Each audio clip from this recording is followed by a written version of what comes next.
there's anyone else out there who overthinks and has anxiety, and like I said, I can really go more in depth on this topic with me and how bad it can get. I'm choosing not to, and I'm going to be completely authentic when I say this and transparent. I choose not to because the last thing I need is for someone to try to throw this in my face. I don't need no one trying to use this against me. I don't care for people to try look at me and think, okay, something is actually like wrong with her. There's nothing wrong with me. Some people even would try to go above and beyond. I know a few persons where, and I've read stories where people simply just express that they feel, based on what this topic is about, and people will say, you just mentally unstable. You just ain't no good. You actually have people like that, and it's not cool. It's not okay. So for my personal reasons, I'm not going to go too in depth. It even took me.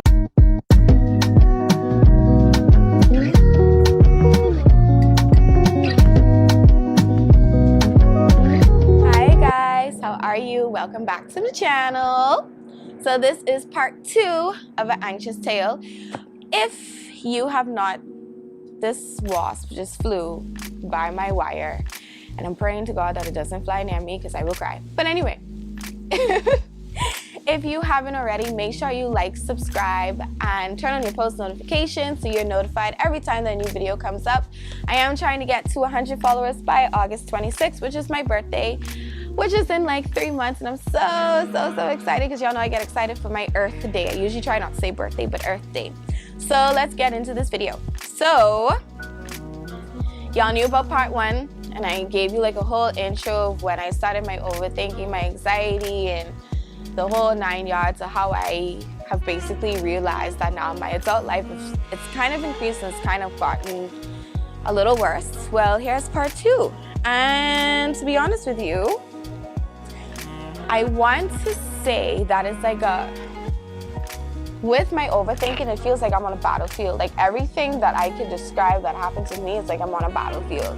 And it's just like a bunch of questions, analysis, what about this, what about that? And it's just like hitting me like bullets, okay? Like that's how my overthinking is. In part 1, I also would have expressed to you guys that there was a particular day I was at work. I cannot remember what happened. I don't know. I don't think it was a situation that happened necessarily at work, but I think whatever it was, it just kind of like happened while I was at work. But I don't think it had to do with work, me at work personally. And that whole entire day, I was extremely quiet. I was staying in my corner. I didn't want no one bother me. I didn't want anyone fool with me. And that was just because, like I was just thinking of the whole entire situation. And, I just couldn't gather my thoughts properly. But anyway, that whole day I just was on edge. Like I was not at ease that day. And I went to church that evening. And funny enough, my pastor, he kind of just looked at me. Now, I don't know, I'm assuming he was like in the spirit when he like looked at me, and he started preaching. I can't remember what he was preaching about that day. He may have been preaching about like the blood of Jesus and, like covering yourself and making sure, you are covered completely, because the enemy will find ways to, try to manipulate and sabotage you and stuff, which I believe is true, because I feel like the enemy knows that my weakness is that I have anxiety and I overthink a lot. Like I have a lot of, like my mind runs wild. Like I said, I could be a supermodel, but if it burned calories, if overthinking burned calories, I'd be a supermodel. But I am convinced that the enemy uses my overthinking to get the best out of me sometimes. But anyway, so my pastor looks at me, and I'm going to quote what he says. I can't remember it out of my head word for word. And he said, "It's your mind. You think plenty. God's blood is to control your mind. Stop stressing yourself out about what you need to do. Stop trying to figure things out. God says let go and let him. Let God direct your path." I started tearing up, obviously, because I'm a crybaby, and it was just like perfect timing. Any little thing I think about, like my future goals, my career path, like how am I supposed to get from point A to point B, from point C to point D, because I can't see past a certain obstacle. And like I said, even though it's normal and it's natural, I like it causes me to panic. I don't want to say it's have panic attacks, and I think there is a difference between having an actual panic attack and actually having like just a simple, not simple, but having an anxiety attack. So, and I think some of the reasons why I do have like, and yes, I'm looking at my phone because I actually wrote down like a list of like my triggers, like some of the triggers that I do have, because like I said, my anxiety is actually like kind of creeping up on me because I'm doing this video and I'm opening up, and I know that I'm not going to remember some of them, so that's why my phone is up, but y'all be just fine. At least y'all get to see me open up and be a little vulnerable. Vulnerable time. So yeah, I don't want to say, you know, history, it repeats itself, but you know when you've been through something before and then all of a sudden it feels like, oh my God, the same situation is happening again. Like, what do I do? It's like, yeah, this may be a lesson to see if I'm going to make the same mistake, but sometimes it's almost like trauma. It's almost like, I can't explain it, but it causes you to freak out, say, babe, I've been through this once. I'm not trying to go through this again. I don't want to feel the pressure that I felt in the beginning, right? So what are my triggers? What causes or triggers my overthinking anxiety? Like I said, past experiences that weren't the best. Just negative thoughts where I think negative about myself or thinking the worst out of a situation. And usually when I do think the worst out of a situation, so I don't be disappointed if it ends up being the worst case scenario. Low self-esteem is one, but it's rare. I do have self-doubt. I'm a perfectionist, so that's also something else. And I'm a Virgo. I'm an August Virgo. Shout out to all my August Virgos. I am a perfectionist, so like the littlest of things would trigger it just a little bit. Not too much, but yeah. Obsessive tendencies. And yeah, that one is rare too, but it can happen to me.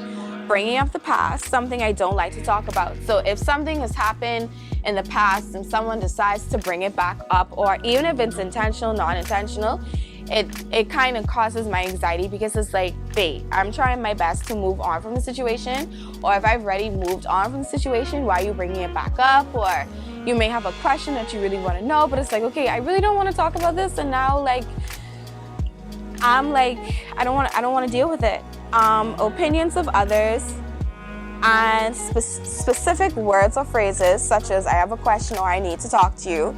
And again, like I said in part 1 of this video, if you are someone who has to talk to me about something and you say I need to talk to you, if you're not going to do it in that second of you telling me that, do not talk to me about it. Don't even bring it up later, because I'm going to cut you off and I'm going to tell you if it's that important, you would have told me right there. And if you really feel the need that we're in a setting that you can tell me, I need to know what it's about. And the next question I'm probably going to ask you is it good or bad? Because yeah, I don't need that negativity in my life. And last but not least, this is probably not the last one, but something else that causes my triggers, my overthinking anxiety is stress, frustration, and arguments. All three of those in one, bad combo. Stress, frustration, and arguments. The stress and frustration, if something is happening or I'm having like an intense conversation and not necessarily it being an argument. Sometimes I can get antsy and I can snap. It probably doesn't even have anything to do with me, but if the situation is something that I know about, I could get really like, you know, what does my overthinking anxiety look like now? Okay, these are a lot of mosquitoes attacking me today, and it does not feel good. What do my anxiety and overthinking look like now? So I tend to zone out. I get very quiet. I have this thing where if I'm in the kitchen in our home, we have like an island in our kitchen, like the counter, and you could like walk around in a circle. I have this thing where I'm not doing it consciously, but subconsciously I'm doing it. And then when I catch myself, I stop. And this is gonna sound very weird, so please try not to judge me. I would start to walk around the island in circles. And I would do it a couple times. And I wouldn't catch myself until I feel like, okay, why do I feel so out of breath? Or why do I feel so tired? Or maybe my best friends would be over and they'd be sitting in the kitchen with me and all of us would be talking about something. And they'd be like, you okay? And I'm like, yeah, why? And in that moment when they say UK, I just would stop. And then I guess that's when I kind of catch myself and realize what I'm doing. Yeah, I do that. And I know the other day, me and one of my best friends were talking about it. And he was like, you know, now that you mention it, you did that recently. I can't remember what we were talking about. Me and him couldn't remember what we were talking about. But he said, like, oh, Dad, you realized you did that the other day. We were talking about something. And you started to walk around the counter in circles. And then when I look, and I started looking at you funny. And then when I looked at you, you stopped and you was like, what? What happened? So I'm not even aware when I do that. I don't know if that's good or bad, but I'm not even aware when I do that. Shaking of my leg, that I don't even know what I'm doing that either. I would just know someone kind of just like tap my leg or hit my leg, or they'd be like, listen, you shaking your leg and you causing me to shake. Like, because my leg is probably like near their leg and I'm shaking. Sometimes I crack my knuckles too. That's something else I would do. Sometimes I look like I'm ready to cry. I don't have to cry, but sometimes it looks like I'm ready to cry. So that's how my anxiety looks. And right now I'm not really having anxiety. I know y'all see me fidgeting a lot, but that's really seriously because I'm getting bite by mosquitoes. Because, again, like I said, the weather is icky and nasty this whole week. So, yeah. And last but not least, because I am tired of rambling, why don't I speak on my overthinking anxiety? I know in part one of this video I spoke about it and I said, this is not something that I would open up about, but I feel a weight lifted off my shoulders because I am now talking about it. So people judge and they're very opinionated. You may come off as sounding crazy, and crazy is not the best word to use for people who you know that may be an overthinker, may have anxiety, because the word crazy can be a very sensitive word. People say it to me, but those are people who don't mean it in an actual psychological way. They're literally calling me crazy because I do crazy things. I do funny things. I crack stupid jokes. So I do things to, like, you know, but sometimes you do have people who like to play with your emotions and they want to choose violence and they want to call you crazy and they do not mean it in the most innocent way either. So that's another reason why I don't talk about it. Because it doesn't necessarily mean, oh, you need some serious help. No, it doesn't. It just simply means this is a person where you just have to be a little sensitive to them and their emotions, because you don't know, you know, what they could be going through or what they can be thinking. Another reason I don't talk about it is because people would like to say you just need to pray. You need to read the Bible. And to be honest with you, I respect that and I love that because I am a spiritual person. I do go to my Bible. However, sometimes that is not enough. Sometimes I really want someone to sit down and just listen to me. Listen to my thoughts, listen to my way of thinking, just to even understand me, where I'm coming from, and not feel judged. Because I am only human. Like I said, my mind can run very wild. But it feels good when you actually have someone you can talk to and they just listen and you know it's no judgment. You know it's not going to get thrown back in your face like that. Those are the best feelings. So yeah, y'all who like to say, oh, you just need to go to church and pray. No, it's not that simple. I'm so sorry. It's really not. I prefer not to open up too much. And of course, anxiety kicks in. So that's why I don't talk about it. Or why for so long I just never spoke about it. And I feel like sometimes when I do try to talk about it and when I do try to open up about it, I feel like I am shut down a little bit because it goes right back to you're just being extra or you're just being dramatic. Sometimes I know I'm being dramatic sometimes and it's like, you know, this is kind of fun. Let me just be a little extra. Let me be a little dramatic. But sometimes it's not even about being extra and dramatic. Like, that's really how some people's mind is. And like they say, anxiety can, like overthinking anxiety ruins people's happiness. It ruins people's perspective. And I try my best to live in the moment with a lot of things, but sometimes I can't help it. And I think. And I think my way into being upset. I overthink to being sad and emotional. And then the anxiety is like, babe, like, what the hell? Why did I do this? And by the time as I snap myself out of it, it's like too late because the damage is already done. I done ruined my own process of happiness. So, yeah. If there's anyone else out there who overthinks and has anxiety, and like I said, I can really go more in depth on this topic with me and how bad it can get. I'm choosing not to, and I'm going to be completely authentic when I say this and transparent. I choose not to because the last thing I need is for someone to try to throw this in my face. I don't need no one trying to use this against me. I don't care for people to try look at me and think, okay, something is actually like wrong with her. There's nothing wrong with me.